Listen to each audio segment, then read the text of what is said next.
Okay, hello everyone, and thanks for joining for yet another presentation. Actually, I was trying to make a video on a presentation on a different topic for which I was on the IRCC's website and I saw this very interesting thing which I wanted to share with you.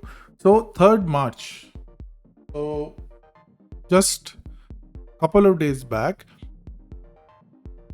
IRCC announced the latest draw for provincial nominee, and then here the lowest score was 667. Now, just put that in perspective.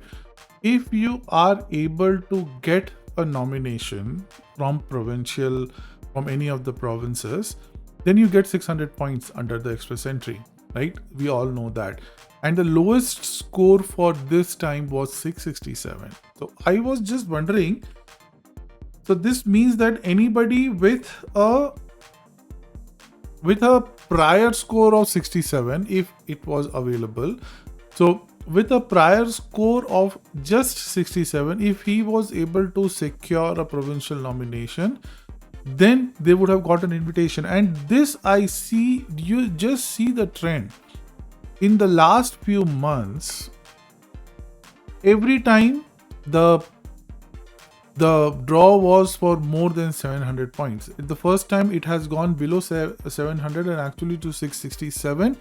And to put that in perspective, the last time it was this low was in June of 2024. You see here, June of 2024, it was 673, and then after that it again started increasing. That's obviously the fact. And then even before that, it was over 700, right? For most of the 2023, 2022, it was more than, let's see, just put this 100. Let's see this. 673. So last time it was, as I said, it was below at this level was in June of 2024. What is it? Yeah. June of 2024, and even before that it was almost 700 plus. And see, 2022 674, 678, 690, 685. So it's a very, very rare trend. That this is a very, very rare draw in my opinion, where the score is actually low, right? Again, 667 sounds like a lot, but imagine if you are a provincial nominee program, most of us easily score over 800 in this particular section, because obviously if you have worked in Canada for a couple of years, if you have reasonable work experience, reasonable education, scoring 200 in express entry is not a very difficult thing.